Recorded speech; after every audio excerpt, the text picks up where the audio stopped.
Below average, क्योंकि मेरे marks बहुत गंदे आते थे और 10th में मेरे 313 के आसपास मार्क्स थे। मैंने अपने को पाया कि मैं दुर्योधन जो था 17वें दिन का दुर्योधन कहा जाता है, उस परिस्थिति में मैंने खुद को पाया कि आर्थिक स्थिति इतनी मजबूत थी नहीं कि हम कोचिंग अफोर्ड कर सकें। आपका ये कहने का मतलब ये है कि अब बीपीएससी वाला स्टूडेंट बीपीएससी की तरफ पढ़े, ऐसा कहना चाह रहे भैया हैं? जैसे मुझे लगता है कि टेलीग्राम, मुझे लगता है कि मेरी तैयारी में सबसे बड़ा योगदान टेलीग्राम का है, क्योंकि अच्छा। वहाँ काफी रिसोर्सेज मिल जा रहे थे। जैसे पॉलिटी में आप अच्छा करते हैं, जी, सबसे वीक किसमें है, उस पर कैसे काम किया था आपने? जैसे मुझे लगता है कि मैं साइंस में थोड़ा सा साइंस काम करना है। साइंस जी में भैया, तो साइंस में कैसे काम करा?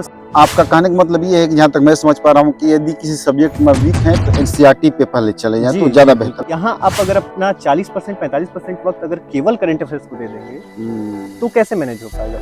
एक ये सबसे बड़ी गलती है। दूसरा, रिसोर्सेज में भी एक और गलती जो मैंने देखी, जो मेरी दीदी हैं वो भी तैयारी कर रही हैं और कुछ और लोग उनके साथ भी, कि वो लोग एक बार किताब को पढ़ना शुरू करते हैं, शुरू से अंत तक खत्म कर देते हैं, उसके बाद रख देते हैं। तो अगर नोट्स बनाना भी है तो 5-6 बार, कम से कम 5-6 बार किताब को अच्छे से पढ़िए, समझ लीजिए, तब फिर बनाइए। इससे में कुछ वर्ड आपको तत्सम जो वर्ड्स होते हैं, जैसे वस्तु सिद्धि हो गई या गौरतलब है, ऐसा शब्द आपको संपादकीय में बहुत अच्छा महसूस हो गया। मुझे लगता है कि 940 दिनों में मैं 600 से ज़्यादा दिनों में ये फील किया हूँ कि मैं शायद सही रास्ते पर नहीं जा रहा हूँ। क्योंकि कई बार अब वो रावण है जो यही रात अंतिम, यही रात बाकी वाला है, वो रावण है कि आपके पास कुछ नहीं बचा है खोने को। ये यहाँ नहीं किए तो फिर कुछ नहीं बचेगा आपको।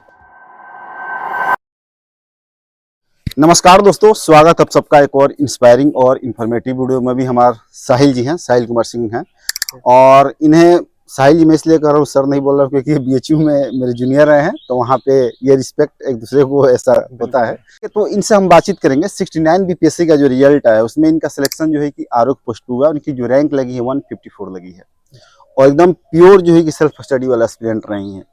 मतलब सिर्फ टेलीग्राम पे सिर्फ टेस्ट सीरीज उन्होंने लिया है, बाकी किसी कोचिंग इंस्टीट्यूट का ना कोई मटेरियल, ना कोई कंटेंट, ना कोई मतलब कुछ भी नहीं, ना टेस्ट सीरीज, कुछ भी इनका एकदम कनेक्शन ही नहीं है दूर दूर तक। तो यदि आप गांव में रहते हैं, रिमोट एरियाज में रहते हैं और सेल्फ स्टडी करके आपको बीपीएससी क्रैक करनी है, सिविल सर्वेंट बनना है आपको, तो इससे बढ़िया आपको वीडियो कहीं नहीं मिलने वाली, क्योंकि सेल्फ स्टडी में ये डिटेल्स में अपनी सारी जर्नी आपके साथ साझा करेंगे। तो इस चैनल ग्रो करने के चैनल को सब्सक्राइब कीजिएगा और इस वीडियो को लाइक और शेयर करना मत भूलिएगा, और वीडियो में अंत तक सुनिए, तब सारी चीजें आपको छन के पता चलेगी। तो साहिल, सबसे पहले कॉन्ग्रेचुलेसन। बहुत बहुत धन्यवाद भैया। तो थोड़ा अपने बारे में बता दीजिए पहले। मेरा नाम साहिल कुमार हुआ, मैं बिहार के ही सारण जिले का निवासी हूँ। मैंने अपनी 12वीं तक की शिक्षा बिहार के ही विभिन्न सार्वजनिक स्कूलों से प्राप्त की है। जैसा आप लोग करते हैं, ज़्यादातर हिंदी मीडियम के जो भी छात्र हैं वो ज़्यादातर, जैसे मेरा स्कूल था प्राथमिक विद्यालय सिमलसराय, तो जब हम फाइट करते हैं इंटरव्यू में या और जगह भैया, तो हम देखते हैं कि वहाँ कॉन्वेंट स्कूल के लड़के आए हुए हैं। बिल्कुल। तो वहाँ कहीं ना कहीं एक इंफीरियरिटी कॉम्प्लेक्स जो होता है वो जब जगता है, तो हम देखते हैं कि हमारी जो यात्रा रही है वो कहाँ से कहाँ तक पहुँची है। तो ये मेरे बारे में है। और 12th के बाद मैंने अपना ग्रेजुएशन, जैसा आपने बताया भैया, कि बीएचयू से किया, हिस्ट्री ऑनर्स में। सिंपल ग्रेजुएशन था, 3 साल का, 2019 से 2022 के बीच में। और उसके बाद 2 साल में मैं इग्नू दिल्ली से पीजी कर रहा हूँ, साथ ही पटना में ही अपना रह के तैयारी कर रहा हूँ सेल्फ स्टडी के माध्यम से। ओके, एक मिनट, ठीक। हमको लगा टाइम चल रहा है कि नहीं तो इसे एक दो बार हुआ है कि गाजियाबाद में इंटरव्यू कर रहे थे अपाला मिश्रा का, जानते होंगे। पूरा वीडियो 30 मिनट का शूट हो गया, आप देखिए कि कोई 20 सेकंड रिकॉर्ड नहीं है। तो कोई बात नहीं, फिर से करना पड़ा, फिर आधा घंटा लगा इंटरव्यू करने में। ठीक है। सो साहिल जी, आप हिंदी मीडियम के प्योर एस्पिरेंट रहे हैं, बिहार बोर्ड से अपने 10th 12th सारा कुछ किया, बीएचयू फिर जाके हिंदी मीडियम से अपने ग्रेजुएशन में लिया। ओके, तो पढ़ाई लिखाई में कैसे थे आप? तो बीएचयू चले गए, हालांकि एंट्रेंस आपने क्लियर किया होगा, लेकिन उसके पहले वाली जो जर्नी रही थी उसमें कैसे थे? 10वीं तक मैं कहूंगा कि मैं बहुत औसत छात्र था, शायद औसत छात्र या उससे भी नीचे, बिलो एवरेज, क्योंकि मेरे मार्क्स बहुत गंदे आते थे और 10th में मेरे 313 के आसपास मार्क्स थे। तो एक डिसेंट, मतलब औसत सा छात्र था। पर हाँ, 10th के बाद जब मैं पटना आया और पटना आके मैंने यहाँ का माहौल देखा, कॉलेज ऑफ कॉमर्स से मैंने 12th किया, तो वहाँ जो बच्चे मिले भैया और जो मेहनती लड़के थे वहाँ, उनसे देख के काफी प्रेरणा मिली। तो धीरे धीरे मैंने भी लाइब्रेरी जाना, यहाँ लाइब्रेरी का एक कल्चर बहुत अच्छा है पटना में, हर जगह डेवलप हुआ है। पर 2017 और 18 के बाद से जो डेवलप होना शुरू हुआ शुरुआती समय में, वो बहुत अच्छा कल्चर था। और उसके कारण लगातार 2 साल मैंने 11th 12th में अच्छे से पढ़ाई करी लाइब्रेरी में रह के, और 10th 12th में भी काफी अच्छे स्कोर थे मेरे, 429 मार्क्स थे, पटना में 4th हाईएस्ट मार्क्स था। और सौभाग्य से बीएचयू भी मिल गया, और इलाहाबाद यूनिवर्सिटी का भी एंट्रेंस मैंने दिया था, वहाँ भी काफी अच्छा स्कोर से एडमिशन। ओके, तो मतलब 10th तक बहुत एवरेज थे आप, उसके बाद में बहुत हार्ड वर्क करा आपने? जी भैया, वहाँ से काफी मेहनत। ओके, सो आप ये बताएं कि आपका तो ये फर्स्ट अटेम्प्ट था, जी। कब हमें डिसाइड करा, कौन सा मोमेंट था कि आपने ये सोचा कि हमें सिविल सर्विसेज क्रैक करनी है, बीपीएससी में अपीयर हुए? या ग्रामीण परिवेश से एक जो भी बात और छात्र बता आते दूं कि यूपीएससी के इन्होंने मेंस भी दिया इस बार। हैं जी, तो जो भी ग्रामीण परिवेश से छात्र आते हैं जिन्होंने अपने गांव के आसपास की चीज़ों को देखा है, वो समझते हैं कि एक अधिकारी का जीवन क्या होता है और किस तरीके से परिस्थितियों में उनको सामना करके कैसे उनको कहाँ पहुँचना है। जी। तो कहीं ना कहीं एक शुरुआती समय में एक था कि कहीं पहुँचना है बड़ी जगह पे, पता नहीं था कुछ ज़्यादा खास, क्योंकि इंटरनेट का भी ज़माना नहीं था और ये सारी चीज़ें नहीं थी। पर हाँ, उसके बाद जब 12th हुआ, 11th 12th, तो 11th 12th में काफ़ी जानकारियाँ मिली इस बारे में। और वहाँ से जब बीएचयू के बारे में जानकारी मिली, तो बीएचयू के एंट्रेंस की तैयारी शुरू की, तो एक कहीं ना कहीं लय बनता चला गया। हर एक चीज़ अपने अपने स्टेप वाइज होती चली गई। और बीएचयू में पहुंचने के बाद, जैसा आपने भी फील किया होगा, देश के जी, सबसे बिल्कुल। बेहतरीन लोग आते हैं वहाँ, तो उन लोगों से मुलाकात हुई। दोस्त हमारे एएनडी हॉस्टल के काफ़ी अच्छे रहे इस मामले में, उन्होंने काफ़ी कुछ सीख दिया। लगभग ज़्यादातर लोग तैयारी करने ही वाले थे, तो वहाँ काफ़ी कुछ सीख मिली। और उसके बाद से 2022 के बाद से इंसान सीरियस प्रिपरेशन जो भी होती है वो ग्रेजुएशन के बाद ही होती है, जैसा आपने अभी देखा हो। तो ग्रेजुएशन के बाद पिछले 2 सालों में सीरियस तैयारी हो पाई। ओके, तो कैसे इसको चेरिश कर रहे हैं? अभी तक सिंकिंग हुआ है कि नहीं, कल होली पीडीएफ में नाम देखने के बाद में? भैया, मैं कल सुबह में अपने रूम पार्टनर शशि से बात कर रहा था, तो मैं कह रहा था कि अगर मेरा लास्ट 356 पोस्ट है, 356वीं रैंक आ जाए, फिर भी मुझे कोई दिक्कत नहीं है। पर रैंक काफ़ी अच्छी आई और काफ़ी खुश, मतलब कुछ टाइम तक तो भरोसा ही नहीं हुआ। तो मैं 3-4 बार पहले पीडीएफ को देखा और उसके बाद पिताजी को कॉल लगाया। बहुत बार मिलाए भी होंगे रोज। जी जी। तो और यहाँ बीपीएससी के साथ एक और दिक्कत है भैया कि यहाँ आप सर्च करके वो दिखाता नहीं, तो आपको मैन्युअली देखना पड़ता है एक एक चीज़। तो वो देख के, अपना नाम देख के, रोल नंबर जब देखा, तो सभी जगह से कॉल आने लगे और फ्रेंड्स काफ़ी खुश हुए, सभी लोग खुश हैं घर में, तो काफ़ी अच्छा लग रहा है। इतनी बड़ी एग्जाम क्रैक करना और ये दिमाग में आना कि नहीं हमें सेल्फ स्टडी करना है, हमें कोचिंग का कोई सहारा नहीं लेना है। कोचिंग इंस्टीट्यूट इतने बड़े बड़े होर्डिंग्स पोस्टर लगे होते हैं, पटना में पढ़ रहे हैं, तो कहीं मन में वो नहीं था कि हमें कोचिंग चाहिए? फिर कैसे हो पाया बिना कोचिंग? कैसे डिसाइड किया ये आपने? मुझे लगता है कि भैया, जब मैं ग्रेजुएशन के बाद निकला, मैं 24 मई 2022 को, तो मैंने अपने को पाया कि मैं दुर्योधन जो था, 17वें दिन का दुर्योधन कहा जाता है जो, उस परिस्थिति में मैंने खुद को पाया कि आर्थिक स्थिति इतनी मजबूत थी नहीं कि हम कोचिंग अफोर्ड कर सकें। जैसे आप जानते हैं, ज़्यादातर कोचिंग की फीस 1.5-2 लाख है यूपीएससी के लिए, तो उतनी फीस देने की आर्थिक क्षमता थी नहीं हमारे अंदर, तो कोई और ऑप्शन नहीं था, तो ऑलराउंड कूदना पड़ा ऐसे ही। तो आर्थिक स्थिति ठीक नहीं थी, मतलब घर का मनी कंस्टेंट हो रहा है हमेशा? जी। ओके, तो आप ये यूपीएससी के भी एस्पिरेंट रहे हैं या फिर जी, सिर्फ बीपीएससी के? मैं यूपीएससी की ही प्रिपरेशन करता हूँ। अच्छा। पर 2023 में जब मैंने पहला प्रीलिम्स दिया, तो मेरे 64 मार्क्स बने, 66 कट ऑफ किया, तो 2 मार्क्स के कारण सिलेक्शन नहीं हो पाया। फिर मैं काफ़ी निराश हुआ 1 महीने, और उसके बाद मैंने सोचा कि अब कुछ और चांस लिया जाए, तो मैंने सीएपीएफ का एग्ज़ाम दिया, उसमें हो गया, और उसके बाद फिर 30 सितंबर को बीपीएससी प्री दिया, वहाँ सौभाग्य से हो गया। ओके, आप काफी यंग लग रहे हैं, आपकी उम्र कितनी हुई होगी अभी? 22.5 हो गई। 22.5 साल का हैं। ओके, सो आप ये बताएं कि जब आपने डिसाइड करा कि आपको बीपीएससी और यूपीएससी की तैयारी करनी है, तो यूपीएससी की तैयारी कर रहे थे, तो उसका कितना बेनिफिट मिला है बीपीएससी में? क्योंकि 6 से ये कहा जा रहा है कि काफी चाहे प्रीलिम्स के लेवल पर चाहे मेंस लेवल पर क्वेश्चन काफी डायनेमिक हो गए हैं, उसी की तरह क्वेश्चन, इसका बेनिफिट मिला है? फिर यहाँ पे सेपरेटली आपने थोड़ा समय दिया यहाँ? बिल्कुल भैया, मुझे लगता है कि 68 तक तो नहीं, पर 69 से जो प्रीलिम्स का पैटर्न आया, वहाँ मैं ईश्वर से प्रार्थना कर रहा था कि 69 का जो पेपर आए वो थोड़ा सा हार्ड है, क्योंकि वो थोड़ा सा हार्ड रहता है, तो जो हार्डकोर एक्सपीरियंस है यहाँ के, उनको थोड़ा सा नुकसान हो जाता है और थोड़ा सा यूपीएससी वालों को फायदा हो जाता है। तो जो हमने प्रिपरेशन करी थी उस स्टैंडर्ड की, उसका फायदा तो 69 पे मिला, क्योंकि अगर 68 जैसा पेपर हुआ रहता तो शायद सिलेक्शन ना होता, प्रीलिम्स से नहीं होता। तो उसका फायदा मिलता है। जैसे आप जब ज्योग्राफी पढ़ते हैं, पॉलिटी पढ़ते हैं, इकोनॉमी, जैसे मैंने मृणाल सर से उनके जो नोट्स होते हैं वो देखे थे, तो कहीं ना कहीं जब आप उस स्टैंडर्ड पर पहुंचते हैं, तो बाकी क्वेश्चंस जो यहाँ सामान्य जो प्रतियोगी हैं वो नहीं बना पाते, वो आप अटेम्प्ट कर पाते हैं।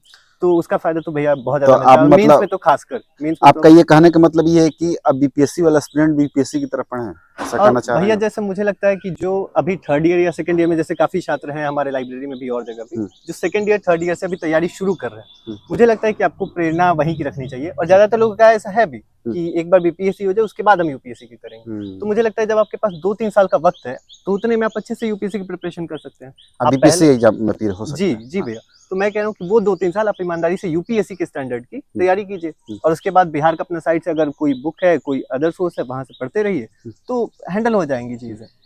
ओके, एक कोचिंग का आपने कोई नोट्स कुछ हुआ भी है कि नहीं कि मतलब नोट्स एकदम काफी भैया, जैसे टेलीग्राम पे सभी लोग जानते हैं, टेलीग्राम पे नोट्स मिल जाते हैं, तो जैसे मृणाल सर के नोट्स हैं वो काफी हेल्प करते हैं इकोनॉमी में, तो वहाँ के नोट्स देख लिए। फिर स्टैंडर्ड बुक्स जो हैं पॉलिटी की, ये सब तो सारे सभी लोग जानते हैं, तो वो वहाँ से पढ़ ली। कुछ कुछ अदर जैसे करंट अफेयर्स के लिए आपको मैगजीन्स देखनी होगी, न्यूज़पेपर पढ़ने होंगे, तो वो सोर्सेज तो देखने ओके। होंगे। टेलीग्राम का काफी आप इम्फेसिस कर रहे हो, जी तो टेलीग्राम में कुछ मेंशन करें आप, टेलीग्राम ग्रुप कौन सा फॉलो कर रहे थे जिससे आपको मिलता है? टेलीग्राम मुझे लगता है कि मेरी तैयारी में सबसे बड़ा योगदान टेलीग्राम का है, क्योंकि अच्छा। वहाँ काफ़ी रिसोर्सेज मिल जा रहे थे। कई चैनल्स हैं जो जैसे यूपीएससी का एक चैनल है, तो वो हर पीसीएस का, हर जो भी यूके पीसीएस हो गया, यूपी पीसीएस हो गया, गुजरात पीसीएस हो गया, या यूपीएससी हो गया, यूपीएससी सीएपीएफ हो गया, सीडीएस हो गया, बीपीएससी हो गया, इन सभी के पीवाईक्यू को वो कंपाइल करके रखते हैं। तो वहाँ आप एक पहला तो ये प्रैक्टिस कर सकते हैं। दूसरा, कई ग्रुप्स हैं जो आपको रिसोर्सेज देते हैं, जैसे पीडीएफ्स हो गए या कोई नोट्स हो गए,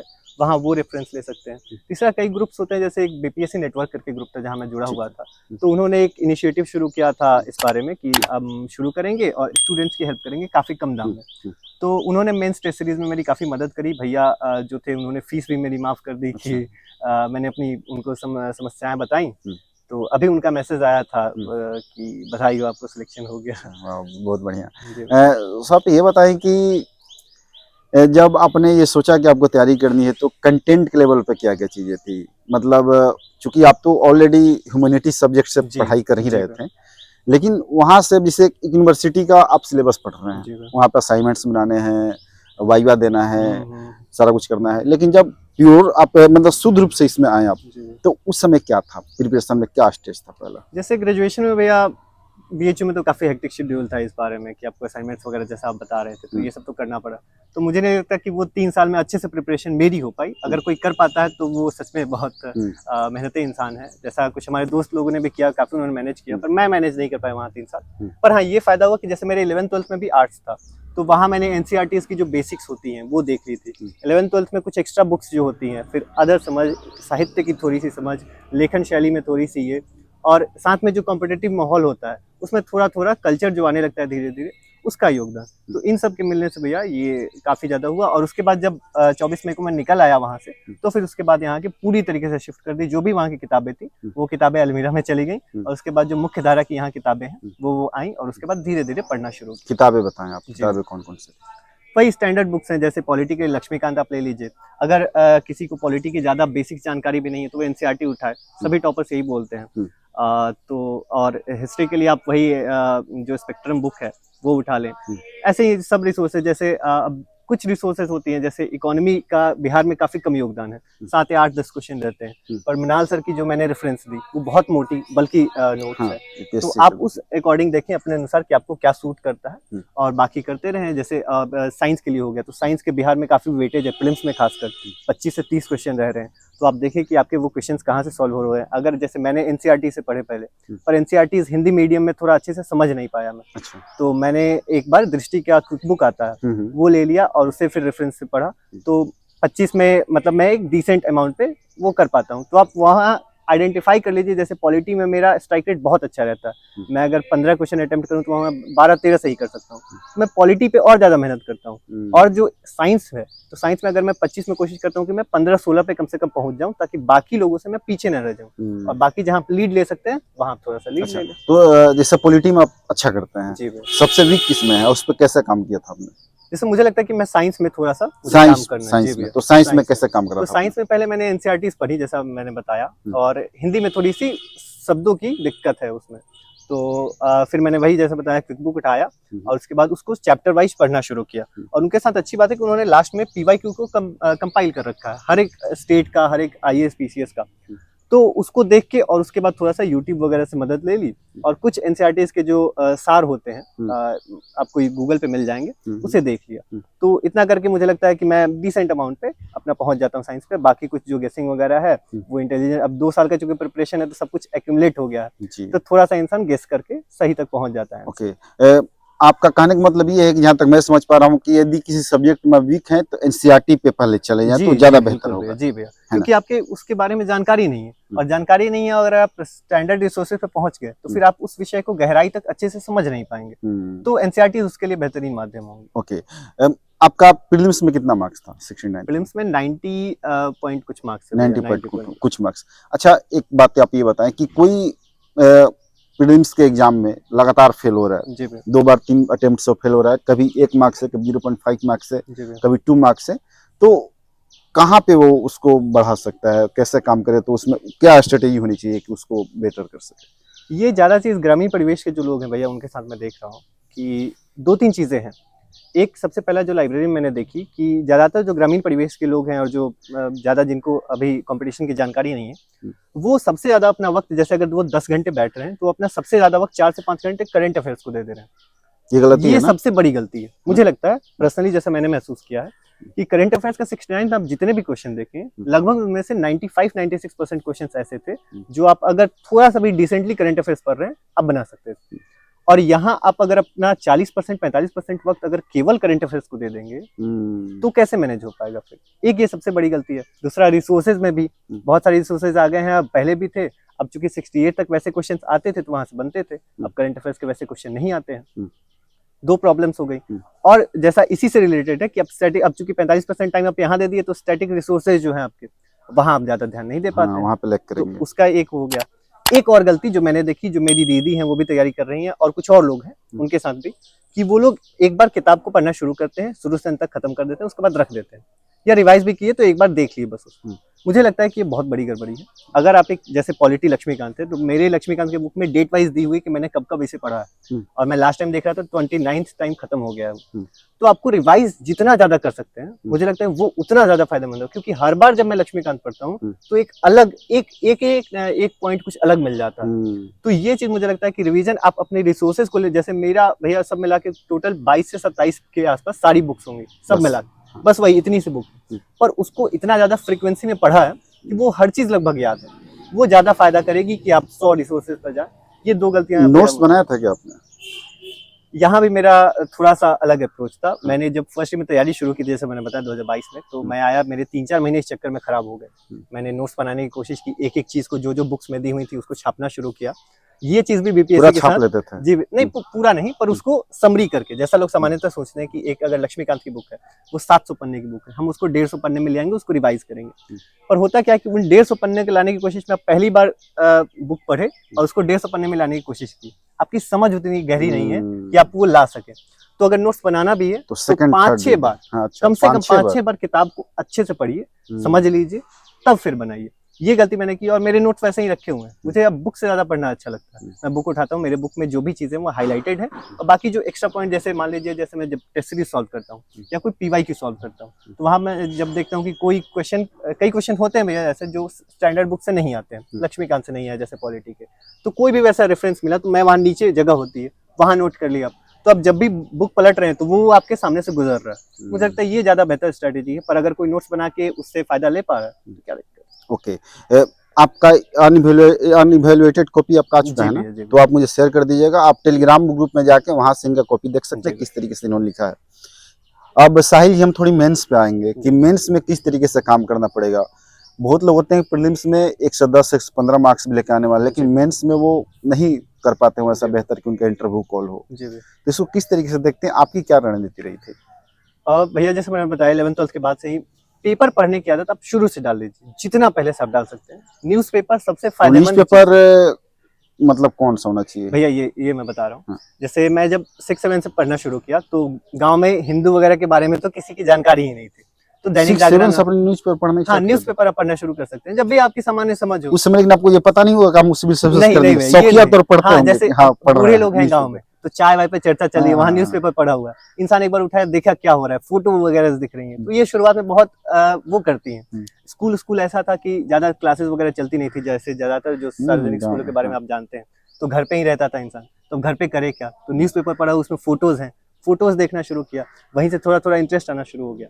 तो न्यूज़पेपर मुझे लगता है कि जितना पहले कोई शुरू कर सकता है हाँ, आप टाइम ना दे ज़्यादा, ऐसा ना हो कि आप 3-4 घंटा अपना न्यूज़पेपर को ही दे दें, पर आधे घंटे 45 मिनट अपने न्यूज़पेपर को दें। मुझे लगता है कि आंसर राइटिंग में काफ़ी मदद करता है, मतलब बहुत ज़्यादा आपकी हर एक टॉपिक के बारे में माइक्रो और मैक्रो दोनों समझ बनाता है। वो समझ आपका ऐसे में काम करती है। जैसा मेरा जो यूपीएससी का मेंस जैसा आपने बताया, तो टेस्ट सीरीज़ में जब मैं देता था, तो इससे में मेरे बहुत अच्छे स्कोर आते थे। और यहाँ भी मुझे उम्मीद है, जैसा मेरा इंटरव्यू थोड़ा-सा एवरेज चला गया, बहुत एवरेज चला गया था, पर रैंक अच्छा आया, तो मुझे लग रहा है कि एस्से में काफ़ी अच्छा स्कोर हुआ। तो भैया एक एस्से में हिंदी मीडियम को खासकर मुझे लग रहा है, क्योंकि जीएस 1 जीएस 2 में थोड़ा-सा एवरेज मार्किंग हिंदी मीडियम की हो जाती है, पर एस्से में हिंदी मीडियम को बहुत अच्छा स्कोर मिलता है। तो अगर आप 170 180 की रेंज में जा पाते हैं एस्से में, तो वो कहीं न कहीं बहुत फ़ायदा करेगा। दूसरी चीज़, डीआई को लेके हमेशा सावधान रहें, हिंदी मीडियम वाले खासकर, क्योंकि इंग्लिश मीडियम वाले जितने भी लोग हैं, लगभग सभी लोग अच्छे स्कूल से पढ़े हैं, तो उनको सामान्य विषयों की जानकारी है, वो बना लेंगे। और हम जैसे छात्र मैथ्स में कमज़ोर रह जाते हैं, तो वो अगर डीआई आपने एक भी गलत की, जैसे हमारे कई दोस्त ने मेंस दिया, तो एक जो 2 डीआई गलत हुआ, तो वो रेस से बाहर हो जाते हैं, क्योंकि डीआई में आपको 72 में 72 मिल पाते हैं। तो एक डीआई पे ध्यान दीजिए सभी लोग, एस्से पे ध्यान दीजिए, और बाकी जो एवरेज कंटेंट है उसको तैयार करना शुरू कीजिए, आंसर राइटिंग शुरू कीजिए, आंसर लिखना शुरू कीजिए। जो भी लिखे, शुरुआत में सभी लोग वैसा ही लिखते हैं। जैसे मैंने बताया भैया कि एस्से जब मैं लिखता था, तो मेरा एक पेज भी पूरा नहीं हो पाता, मतलब 1 पेज, 1.5 पेज, 2 पेज मुश्किल से जा पाता था। और उसके बाद धीरे-धीरे इंसान समझना शुरू किया, कैसे लिखना है, क्या लिखना है, संपादकीय के बारे में आइडिया लिया, कैसे वो लोग शुरू करते हैं। फिर जैसे एक संपादकीय आप पढ़े, खाद्य सुरक्षा, फूड सिक्योरिटी पे आया कोई, फूड सिक्योरिटी पे आप पढ़ना शुरू किए और देखे कि वो कैसा लिखना शुरू किए।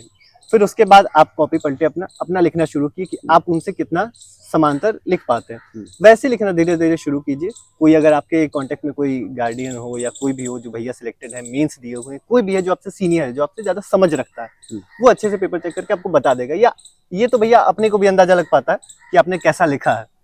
तो धीरे-धीरे ये 3-4 मुझे लगता है कि एक डीआई पे काम करना, एस्से पे काम करना, और ये जो आंसर राइटिंग की शुरुआत है, ये सबसे अच्छा न्यूज़पेपर का आपने नाम मेंशन कर दिया, जी कौन सा पढ़ रहे हैं? 2 चीज़ें हैं भैया। जैसे एक तो मुझे लगता है कि बिहार का कोई भी एक स्पेसिफिक न्यूज़पेपर आपको पढ़ना चाहिए। आप हिंदुस्तान उठा लें, जागरण उठा लें, कोई भी एक पेपर बिहार के बारे में आपको थोड़ा-सा, क्योंकि वहाँ से प्रीलिम्स में आपको, मेंस में कई जो भैया पोर्टल्स बनते हैं या कई ऐप्स बनती हैं, फिलो ऐप है या कोई और पोर्टल है, नीतीश जो डिवाइस बनी है अभी, उस बारे में आपको जानकारी वहीं से मिलेगी। तो इससे अच्छा है कि आप अगर आप भैया जो बुक्स होती हैं उससे लें, करंट अफेयर्स की मैगजीन होती है उससे लें, उससे अच्छा आप न्यूज़पेपर से ले लें ये चीज़ें। तो न्यूज़पेपर एक हिंदी मीडियम का जो आपको हिंदुस्तान, जागरण कोई भी उठा के जो बिहार के बारे में आपको जानकारी दे, और एक आप कोई भी स्टैंडर्ड रिसोर्स जैसा सभी लोग बताते हैं, इंडियन एक्सप्रेस या हिंदू में कोई भी एक आप कोशिश करें। इंग्लिश मीडियम मैं जानता हूँ भैया, मेरे 10th में बहुत गंदे मार्क्स थे, 39 मार्क्स थे मेरे इंग्लिश में, और मेरी इंग्लिश बिल्कुल अच्छी नहीं है। पर धीरे-धीरे जब आप कोशिश करने लगते हैं तो समझ में आने लगेंगी चीज़ें। आप भले बोल ना पाएँ, भले उतनी अंग्रेजी अच्छी लिख ना पाएँ, पर हाँ, समझने लगते हैं कि जो लेखक है वो कहना क्या चाहता है। वो जैसे-जैसे समझ में आने लगेगा, तो वहाँ भैया जो कंटेंट का लेवल होता है, हिंदू या किसी भी अच्छे जो स्टैंडर्ड न्यूज़पेपर है, वो कंटेंट का लेवल ही अलग होता है। तो वो मुझे लगता है कि ये 2 काम आपको करना चाहिए सीरियसली। ओके, देखिए ये न्यूज़पेपर साहिल जी आप इसलिए बता रहे हैं कि बुकिश लैंग्वेज पर उतना मार्क्स नहीं मिलता। बिल्कुल भैया। और अगर न्यूज़पेपर पढ़ के आप लिखोगे तो लैंग्वेज थोड़ा सा ज्यादा सोफिस्टिकेटेड लगता है और अच्छा लगता है, तो इसलिए मार्क्स उस पर ज्यादा बनते हैं। जैसे एस्से में भैया, मैं आपको इंटरप्ट करूं, सॉरी उसके लिए, पर एस्से में कुछ वर्ड आपको तत्सम जो वर्ड्स होते हैं, जैसे वस्तुस्थिति हो गई या गौरतलब है, ऐसा शब्द आपको संपादकीय में बहुत अच्छा मिलेगा। दैनिक जागरण में भी मिलता है, जनसत्ता में भी मिलता है, ऐसे शब्द आपको अलंकार वगैरह। हाँ, तो ऐसे जो भी तत्सम जो संस्कृत निष्ठ शब्द है वो आप उठाइए, और एस्से में आज भी परीक्षक जो पुराने वही खोजते हैं कि उनको, जैसे मेरा भैया एस्से में जब आप कॉपी भेजूंगा मैं, तो देखिएगा मेरे हर्षिकार दीर्घकार में बहुत गलतियां, क्योंकि मैंने अपने प्राथमिक और जो भी स्कूलिंग थी वो अच्छे से नहीं की, पर हाँ मैंने कुछ शब्द अच्छे प्रयोग किए, तो वो जो गलती थी मेरे हर्षिकार दीर्घकार वाली, वो थोड़ी सी छिप गई।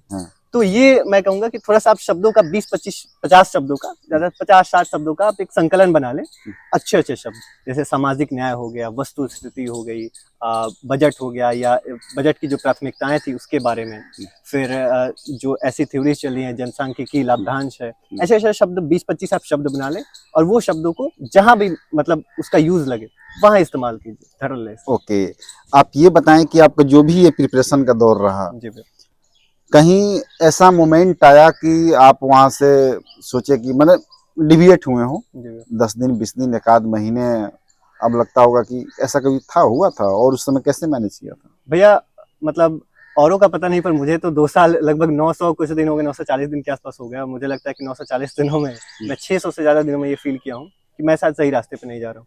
क्योंकि कई बार मतलब सफलताएं इतनी जल्दी मिलती नहीं है। तो जब 1 साल शुरुआत में प्रिपरेशन की और प्रीलिम से नहीं हुआ, तो लगा कि अब क्या करें। तो 1 महीने कुछ समझ ही नहीं पाए, तो 1 महीने में वो पढ़ाई हो नहीं पाई। मुझे लगता है कि 1 महीना वो अगर इस्तेमाल करते तो थोड़ा सा और अच्छा होता, पर वो 1 महीना बहुत खराब गया। प्रीलिम्स कौन सा, यूपीएससी? यूपीएससी प्रीलिम्स, हाँ। जी भैया। पर उसके बाद फिर सीएपीएफ दिया, वो हुआ तो वो अच्छा लगा। बीपीएससी दिया, वो हुआ। पर उसके बाद फिर सीएपीएफ का इंटरव्यू दिया और वहाँ फाइनल सिलेक्शन नहीं हुआ 7 तारीख को। मेरे बाल इतने अच्छे थे, बाल सारे उड़ने लगे, इतना परेशान अभी हुआ भी कि आपके अच्छे बाल हैं।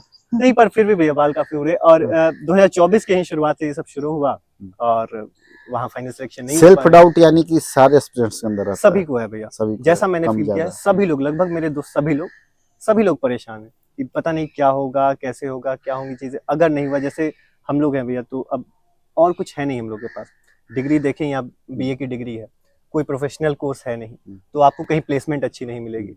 अंग्रेजी अच्छी है नहीं तो कोई प्राइवेट जॉब नहीं देगा, और गवर्नमेंट जॉब नहीं मिला तो फिर करेंगे क्या? इसके अलावा कोई चारा है नहीं। कोई चारा नहीं। तो ये एक अच्छी चीज भी है, क्योंकि ये आपको प्रेशर डालती है कि आप, हमारे पास ज्यादा विकल्प कोई नहीं है। विकल्प नहीं है। तो जैसा 17वें दिन का दुर्योधन मैंने बताया कि आप वो दुर्योधन है, आप वो रावण है जो यही रात अंतिम, यही रात बाकी वाला है। वो रावण है कि आपके पास कुछ नहीं बचा है खोने को। ये यहाँ नहीं किए तो फिर कुछ नहीं बचेगा आपके पास, कोई माध्यम नहीं है। ओके, कुछ और चीज आप शेयर करना चाहेंगे एस्पिरेंट्स से, जो फेलो एस्पिरेंट हो, जो 17वीं या फिर 71st के लिए जो अपीयर होंगे? जी भैया, 2-3 चीजें हैं जैसा मैंने सोच रखा था कि मैं बताऊंगा। जैसे एक चीज जो मेरे में लगती है कि मैंने अच्छा किया, कंसिस्टेंसी आपको बना के रखनी पड़ेगी।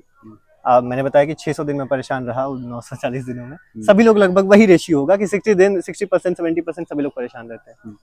पर आप उन 60% जो दिन है आपके, उन दिनों में आप कैसे उन दिनों को हैंडल कर पाते हैं, उन दिनों में कैसे आप पढ़ पाते हैं।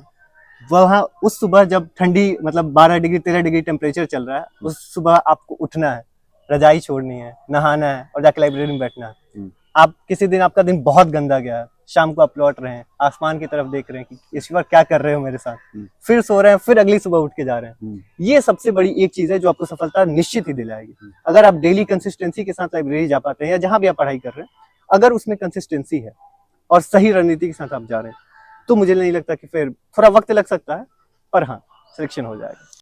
ओके, बहुत बहुत धन्यवाद साहिल जी। ये वीडियो में किया, बहुत मजा आपके साथ बात करके। बहुत सारे वीडियो में करता हूँ तो कुछ वीडियो मेरे दिल के करीब हो जाता है। इस आपके साथ बात करके मुझे बहुत मजा आया और बहुत ही डिटेल्स में, और आपका जो बोलने का तरीका है बहुत ही सही है। तो इस वर्ष हम यही विश करेंगे कि आप जो है कि यूपीएससी मेंस में जो आप एग्जाम अपीयर हुए हैं उसको आप क्रैक करके थैंक यू भैया, और जाएं धौलपुर हाउस में, वहाँ पे शाहजहां रोड है ना।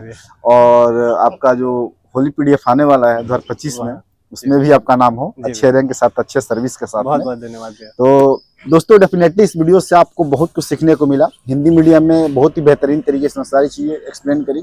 इतना थोड़ा पॉइंट वीडियो बहुत कम ही देखने को आपको मिलेगा। इस वीडियो को शेयर कीजिए, लाइक कीजिए और चैनल सब्सक्राइब करना भूलिएगा। बहुत बहुत धन्यवाद साहिल, थैंक यू सो मच।